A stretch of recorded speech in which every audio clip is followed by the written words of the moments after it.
Every class has that one student who lights up the whole room just by walking in, and also that one guy who sits in the back like he's invisible and nobody even bothers to learn his name. But what if those two stories collided? That's exactly what happened with Maki, a lonely, forgettable nerd, and Umi, a stunning, popular girl. A friendship absolutely nobody saw coming. It's springtime.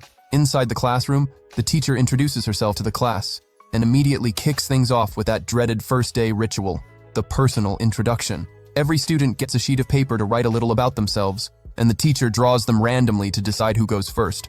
And the first one up is Maki. The dude feels that wave of anxiety crash into him, but he stands up anyway, slouched, insecure, basically talking to the floor. On his sheet, he wrote that he likes gaming, though he doesn't have a super specific preference. The teacher asks if he has any plans for the weekend. Plans? Maki? Every single Friday looks exactly the same. Mom's at work, he's home alone, orders a pizza, cracks open a soda, and games non-stop in front of the TV.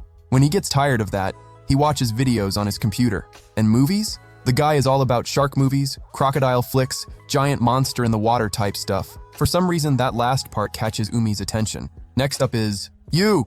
She shoots out of her seat with this insane amount of energy, and instantly, the whole class starts buzzing. Yu's angelic looks were just impossible to ignore. The way her hair moved, the way she carried herself. She introduces herself with so much enthusiasm, mentions she transferred from an all-girls school but wanted to spend high school in a mixed setting. Then she wraps Umi in a big hug. They went to the same school. Yu basically drags Umi into doing her own intro too. Umi says with mild irritation that yeah, she came from the same school as Yu, and having to deal with her again was honestly kind of a drag. Some guys whisper in the back, bro, this class was absolutely stacked. Maki watches the two of them and thinks, yep, those two would be the center of attention for the rest of the year. Not that any of that had anything to do with him, obviously.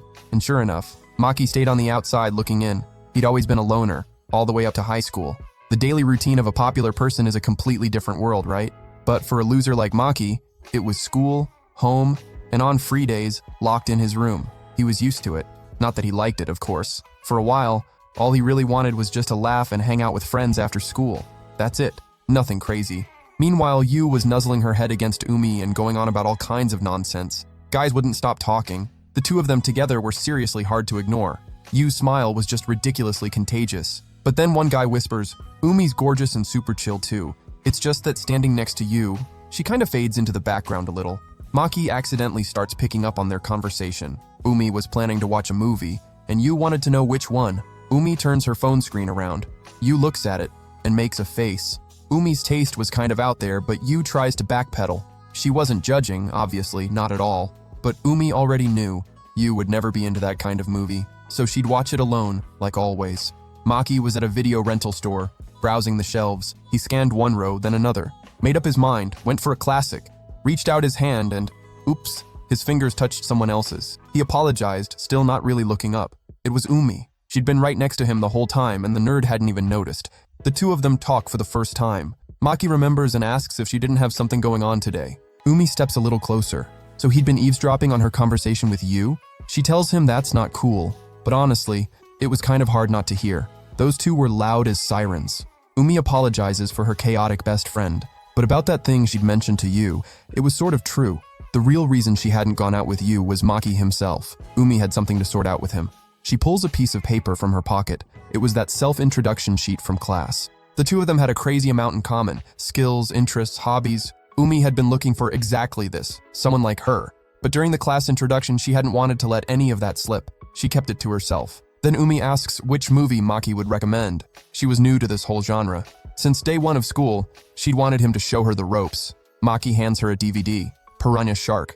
Umi's face says it all. What does a piranha shark even mean, bro?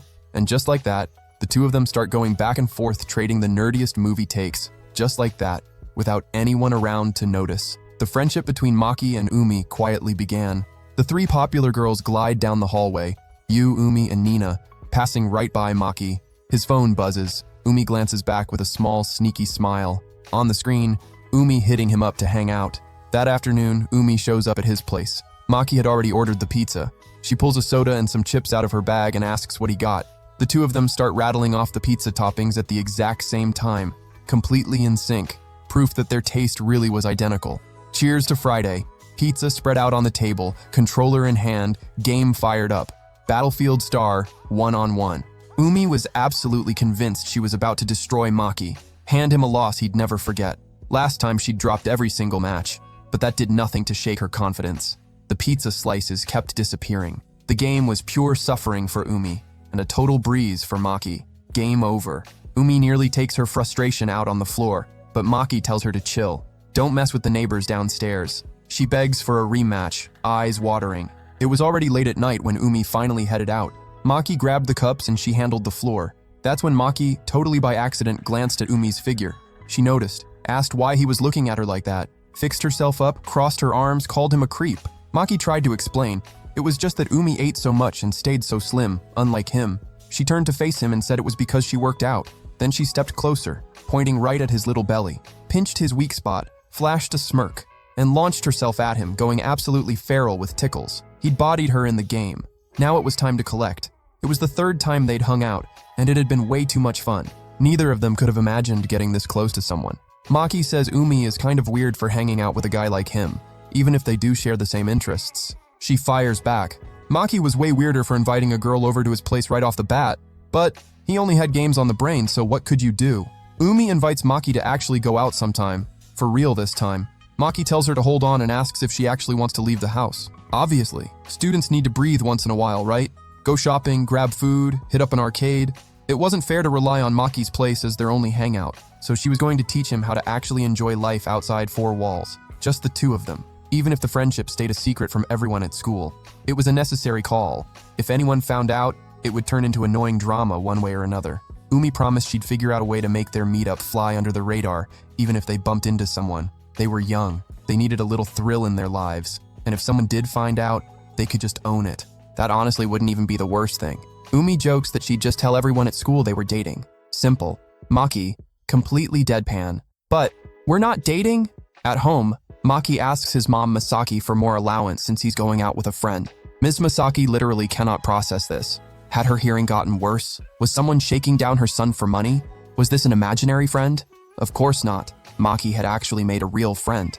Ms. Masaki opens her wallet on the spot and hands her son a fat stack of cash, absolutely beaming. In their chat, Maki and Umi exchange messages with disguised profile pics. His, a soda can, hers, a shark. They confirm how much spending money they're each bringing. Could not be more low-key. Back in class, the three popular girls are chatting while Maki settles into his seat. He glances over at Umi, and she gives him this tiny little hand signal. You clock something's off. Umi plays it cool, just a little itch. Lunchtime. Maki eating alone as usual. He's sitting there wondering if he's actually a good friend to Umi. Then he notices some commotion nearby. Some guy was about to shoot his shot right there. Maki's first instinct was to bounce before things got weird. But then Umi's two friends appear out of nowhere. Yu faceplants onto the floor, notices Maki there and talks to him.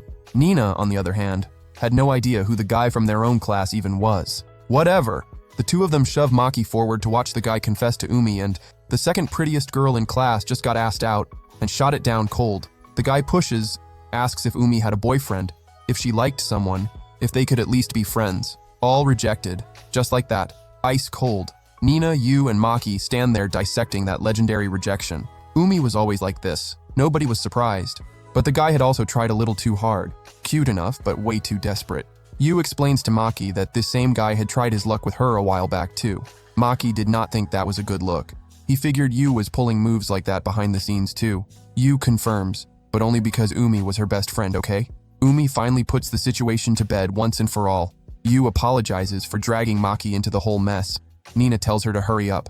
So Yu asks to borrow Maki's phone. He hands it over without thinking much, but Yu just wanted to slip her own number in, on the sly. Maki told Umi he'd seen the whole thing since he was eating nearby, said he'd been worried about her, figuring she'd be upset. But Umi was the one who apologized for making him worry. She wasn't mad, not even a little. Maki asks if she's always been this popular. Kind of, though nothing close to Yu's level. Why'd he ask that? Jealous? Not even close. He just thought that kind of popularity seemed like a problem. Umi wants to know why. She pushes, leans in with a smile on her face, fully ready to hear this. Maki tells her not to laugh, but here goes. Popularity was something he couldn't even really wrap his head around. It means a bunch of people see you a certain way, right? They want to get closer, they want something special from you.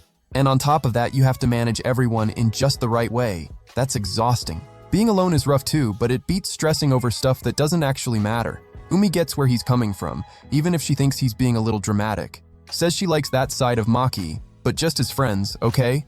Maki says the same thing right back. He doesn't dislike Umi, but just as friends. Maki only has Umi as a friend. Umi only has Maki as a hobby buddy. The two of them pick up their controllers, ready to go. Maki warns her. Zero mercy this time.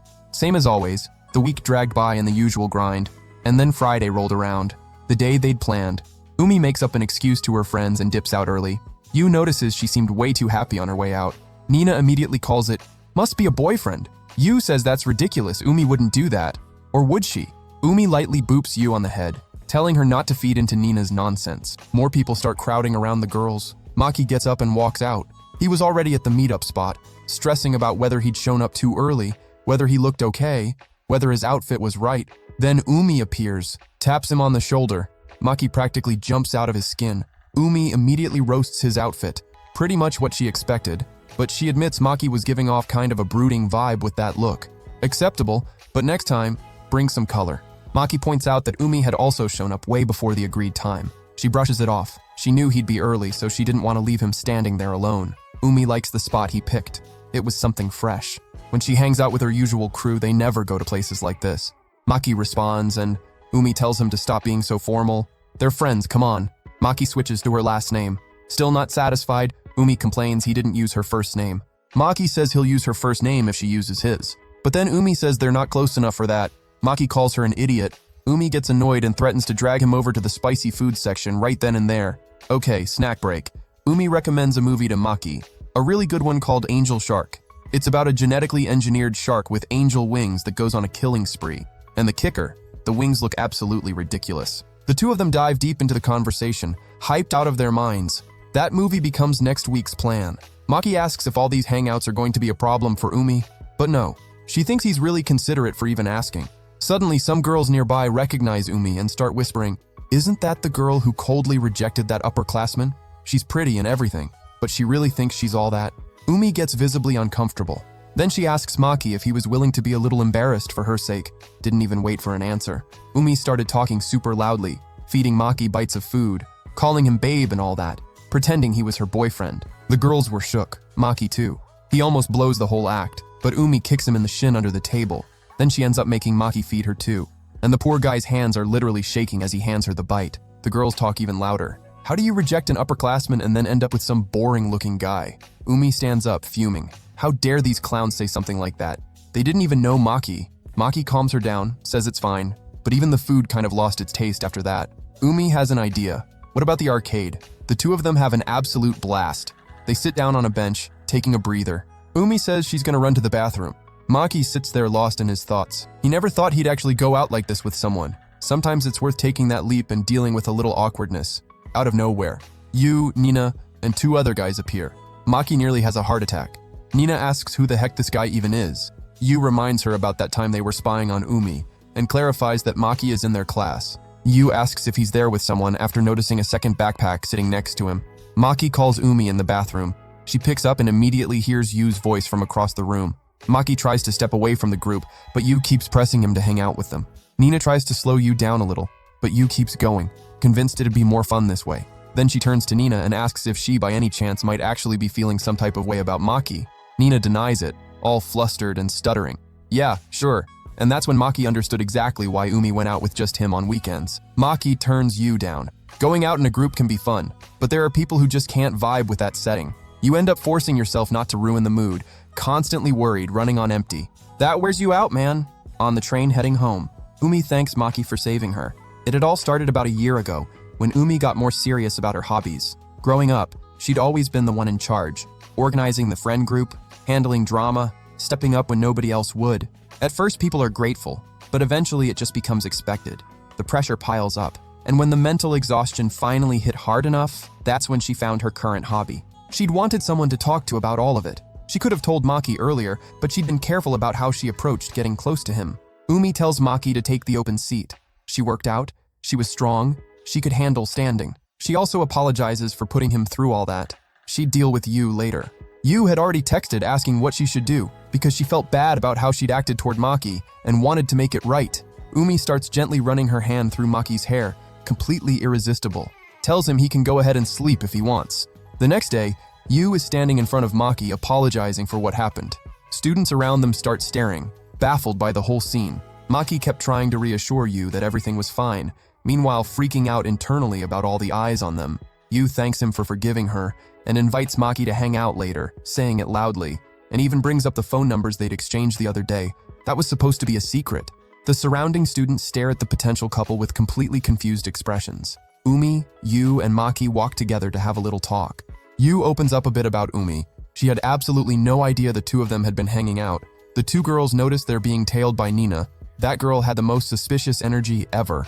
Umi grabs Maki's arm, and the three of them take off running to lose Nina. They book it. At Maki's place, Umi brings up the subject from the week before. That whole spying situation, seriously. And another thing, why did the two of them have each other's numbers? After the explanations, both of them apologize for having spied on Umi. She tells them to come in close and flicks them both right on the forehead. Deserved. Yu apologizes again for what she'd said to Maki. He explains that he gets anxious in big groups. Yu gets it, then asks if he really cares a lot about this friend of his. Umi and Maki both turn 10 shades of red. Umi says they should all head out already, but before that, Yu asks Maki if he wants to be her friend. Umi looks over at the whole thing and... A perfectly normal school day, or so it seemed, starting with Yu rushing over to greet Maki like he was the best thing since sliced bread. The rest of the class, though, totally weirded out. Maki was basically the school's biggest loser in everyone's eyes, so this whole dynamic made zero sense to them. Nina rolls up to chat with Yu and, once again, can't even remember who Maki is. Yu, completely unbothered, tells her with a big smile that the two of them are friends now. They just clicked, simple as that. The class immediately starts side-eyeing the situation, grossed out by Maki, convinced Yu must be getting threatened or something. The whole thing was starting to weigh on Maki a little, but Yu? She could not care less what anyone thinks, dude. A text notification. It was Umi, apologizing on behalf of her friend. Things were getting awkward for Maki with everyone watching. Then Yu hits Maki with a lunch invite, just the two of them. But Umi had already jumped in and messed up the vibe, which was a problem. For Yu, at least, since Maki doesn't really do well in big crowds. So why not keep it small? The thing is, that would have been kind of awkward, right? Okay, fine. It'd probably be better if Umi came along. Nobody's gonna argue with that.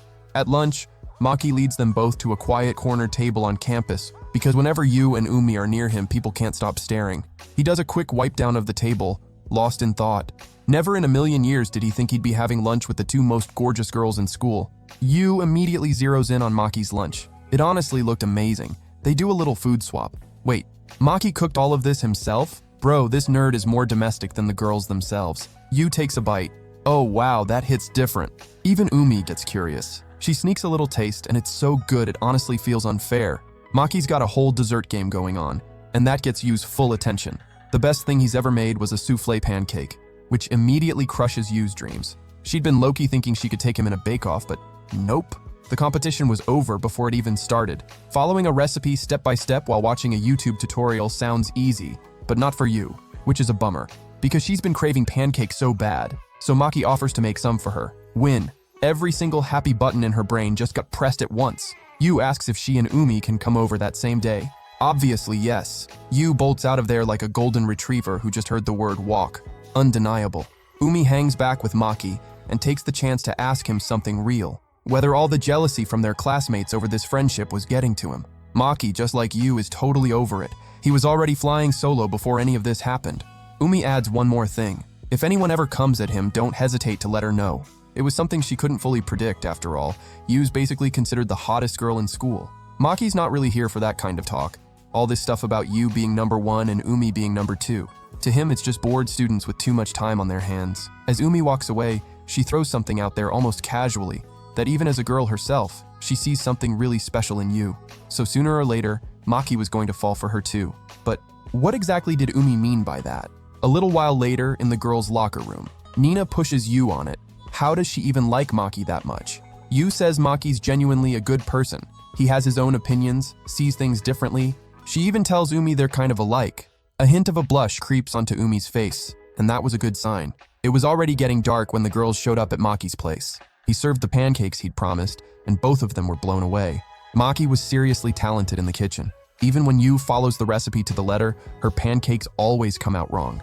Umi says it's because she just half-heartedly throws everything together. Yu fires back immediately, bringing up the charcoal cookies Umi had made on Valentine's Day. It wasn't Valentine's Day, it was just a friend gift exchange at school. Maki takes the opening to ask, why did the two of them transfer schools? They used to go to the most prestigious all-girls school in the area. Anyway, game time. Yu was way too good, there was no way this was her first time playing. Umi was getting visibly frustrated, and just to twist the knife, Yu beats her with some random move she'd literally just discovered. Even she had no idea what she'd done. Maki got eliminated too. He scoots over to Yu to learn this broken technique. Umi watches the two of them huddled together, looking like she has 1,000 thoughts running through her head all at once. Later that night, the girls head out from Maki's place. Halfway down the street, Yu suddenly realizes she forgot something. She'd wanted to do something to thank Maki, but totally spaced on mentioning it. Maybe grab food together sometime. Something like that. Umi immediately says she'll sit that one out, feeling like a third wheel, since Yu clearly just wants to get closer to Maki on her own. Yu pulls out her phone and asks Maki if he's free Friday. That question hits Umi somewhere she wasn't expecting. Of all days, Friday.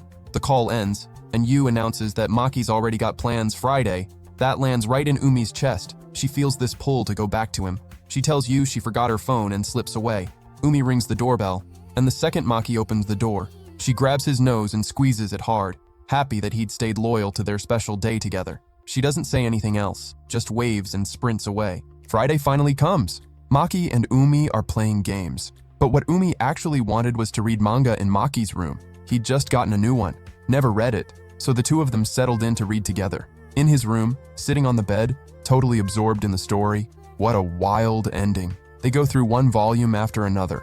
Time keeps slipping by. Maki finishes another one, gets up to make some coffee, but when he glances back at his bed, there's Umi, completely knocked out. Maki leans back too, and drifts off right next to her. He wakes up to a girl's voice. He starts to apologize to Umi for falling asleep on her, but the voice was coming from behind him. So this girl's name is Umi? Maki spins around. It's his mom, already demanding answers, and he knew immediately he was so done. Masaki, Maki's mom. She's already on the phone with Umi's mom, asking permission for Umi to spend the night since it's way too late to be heading home now. Masaki tells Umi she can borrow some of her clothes after she showers. Umi is mortified by the whole situation, but Maki tries to reassure her. No big deal. Umi heads off to take her well-earned shower. Maki tries to duck out too, but Masaki blocks him. She still wants answers. She says she'd been noticing a hint of perfume every time she came home from work lately, and now she wants to know exactly how long Umi had been coming around without her knowledge. Maki says there's nothing to stress about. Yeah, Umi had been coming over for the past 2 months, but she's just a friend. Masaki trusts her son, but wants him to be careful, because at the end of the day, Umi is a girl. Maki shuffles back to his room, a little on edge and restless. Umi knocks and steps in wearing his hoodie. Masaki's clothes hadn't fit her quite right. Maki tries to slip out to sleep on the couch. Umi tells him to hold on. She's not tired and just wants to talk for a bit. He gets nervous. They chat about the random nap they'd both taken earlier, and soon enough they land on something that actually matters. They need to talk to you about all of this. It just has to be the right moment. This time, Maki really does head for the door. It's time to sleep, man. Umi calls out one last time. Good night. They both go red in the face. Too cute. The next day, Umi walks Maki over to her house. Maki is nervous, naturally. He was about to meet his potential future mother-in-law, basically. Umi's mom opens the door and welcomes them both in. Maki introduces himself a little over the top, but whatever. She introduces herself too. Sora, mother of this chaos gremlin right here. Sora starts with Umi right away, not trying to be harsh. She just didn't want her disappearing without a heads up. All she asked was that Umi let people know so nobody's left worrying. And then comes the big one. Maki, how exactly did you and Umi get close? Sora had already asked Umi the same thing before, but Umi had completely shut it down. None of anyone's business. Maki almost spills everything, but Umi absolutely will not let that happen. Why couldn't Sora know? I mean, this was Umi's first boyfriend. Curiosity's natural, right? Umi is a whole cocktail of stress and embarrassment, frantically signaling Maki to drop it. She disappears into the kitchen and comes back with a peach to diffuse the tension. A peach. Sora pokes fun at Umi's face again. Aw, how sweet. Peeling a peach for her boyfriend even though she's such a disaster in the kitchen. Then she turns to Maki with one simple ask. Take care of Umi from here on out. As chaotic as she is, she's a good girl. Sora cranks up Umi's suffering even further by inviting Maki to stay over. Pure evil. Weekend's over, back to school. The teacher kicks things off with a raffle. The school had a festival coming up and needed student reps. She already knew nobody would volunteer, so raffle it is. Maki gets drawn, male representative. The class immediately starts roasting, saying whoever the girl was that got picked alongside him was seriously unlucky, having to stand next to a loser like that. The girls were panicking. Nobody wanted to be paired with Maki, especially Nina.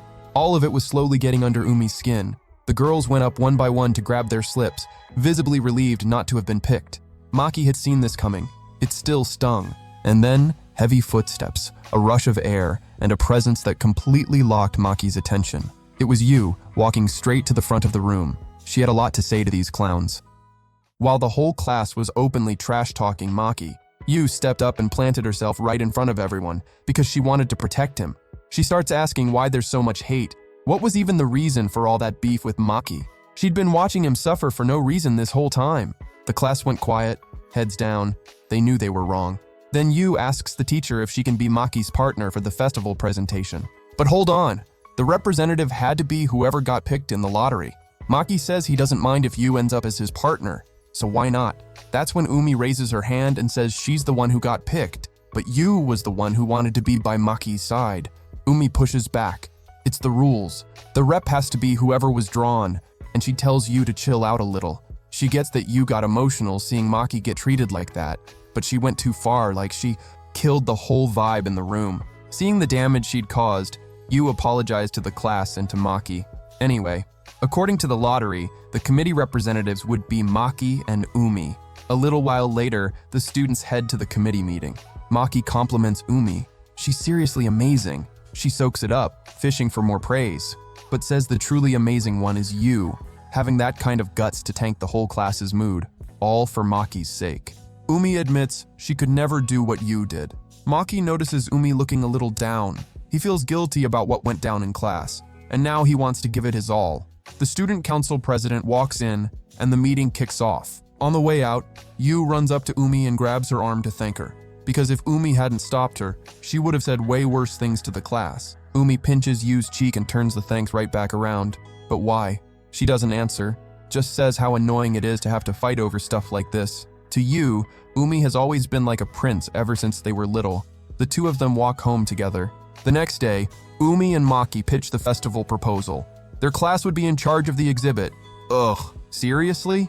Umi tells everyone to quit complaining and says that if they contribute ideas, she'll greenlight cosplay for the festival.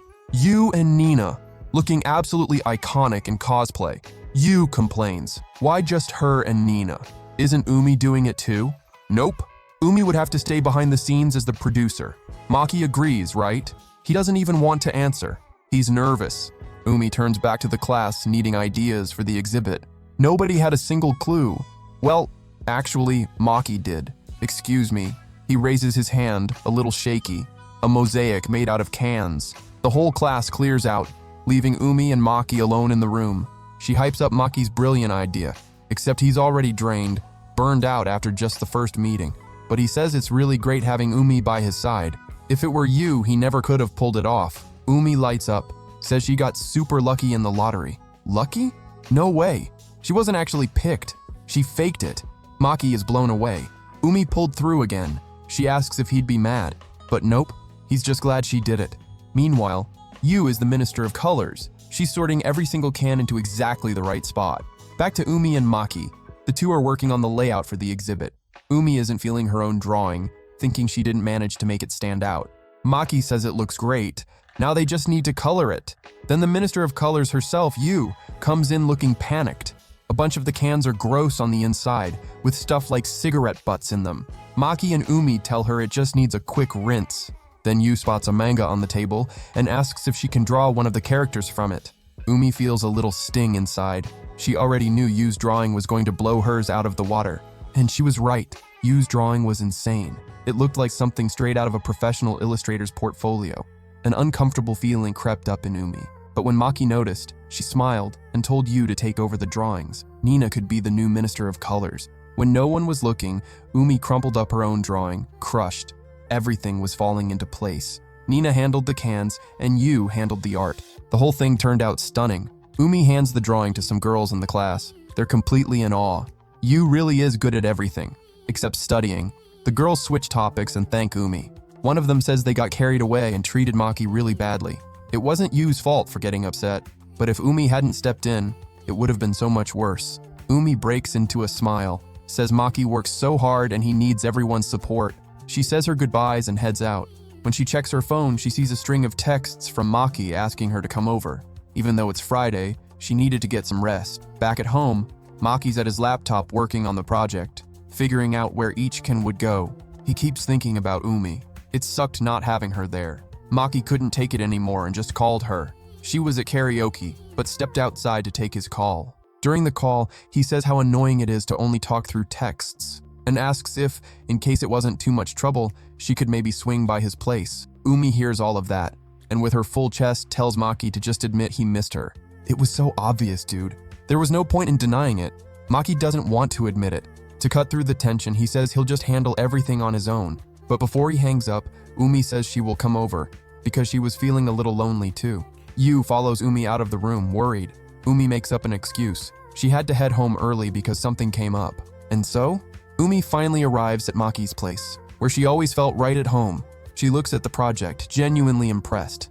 It had come a long way. Maki sits down next to her, apologizing for the last-minute invite. Oh, no worries at all. Umi just wants to lay down for a bit.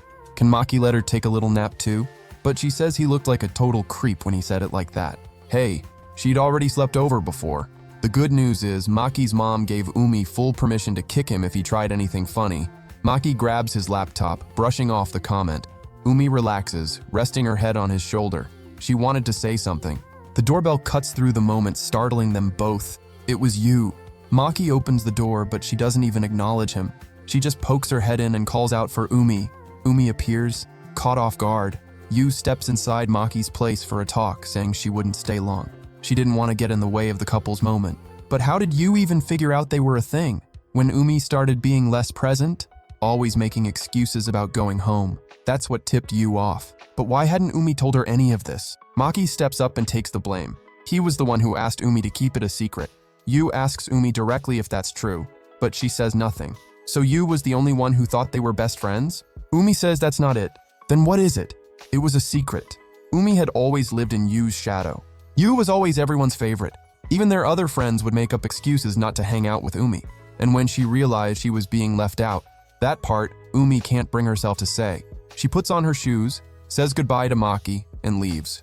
Yu tried to go with her, but Umi wanted to go home alone. The next day, Maki had blown up Umi's phone with messages, but she just left them on read. He couldn't stop thinking about her, until Yu and Umi showed up behind him saying, "Good morning."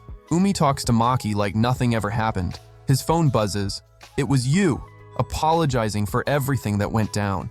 Yu tells Maki that Umi was acting completely normal, like nothing had happened at all. Neither Maki nor Yu could figure out how to bring it up. Maki sits alone with his thoughts. This whole time he'd been caught up in the secret he shared with Umi, but now he realizes Umi is carrying a secret all her own, one that might be a whole lot heavier. Maki walks over to Umi, who was in the middle of setting things up for the festival. He pulls her aside for a private conversation, says he had something important to tell her. Again, the whole class loses it. That makes Umi uncomfortable, and she tries to convince Maki to save it for later. She was busy. Yu and Nina say they've got everything covered, so Umi was free to go talk. Umi hesitates a little, but fine. The two of them head off to a small empty room. There, Umi wastes no time calling Maki an idiot for saying that in front of everyone, considering they have a secret relationship. Maki says it's because she leaves him on read. She's torn. If she replies, well, the two of them get to work and start picking up the cans. Then Umi brings it up herself, asking if Maki even wanted to know why she'd been avoiding him. She didn't want to talk about it, but she couldn't keep dodging it forever. Honestly, Maki does want to know what's going on in Umi's head, but he's not going to force her to talk. She asks if everything would be okay, even if she never said a word. Right as Maki is about to answer, Umi surprises him by hugging him from behind. He freezes at the gesture. Umi starts talking, her voice heavy. She tells him how much of an idiot he is. A total idiot. Being kind is one of his best qualities, but being too kind makes you naive. And that way, people with bad intentions can take advantage of you. People like Umi. Maki tries to turn around. She won't let him. She didn't want him looking at her face. Umi asks one last question. If she told him how she really felt, would he actually listen? He says yes. He would listen, but Umi would only say it after the festival was over. She needed to talk to Yu first too, so Maki would just have to wait. The day of the festival finally arrived. The place was packed. Live music performances, girls in cosplay, and that massive can mosaic. Everything came together perfectly. At the end of it all, Umi and Maki sit side by side on the rooftop, grateful that everything worked out. Maki makes a request. He asks to hold Umi's hand, because her hands are always so cold. Umi realizes he was trying to cheer her up, and she takes his hand. Says Maki's hand is warm. Their sweet little moment gets interrupted when Yu shows up with two other girls. She wants to introduce them to Maki, saying they were friends of both her and Umi. Umi shuts that down. Those two weren't her friends, just Yu's. And now Umi is going to have to put it all out there. She's finally about to open up about her inferiority complex.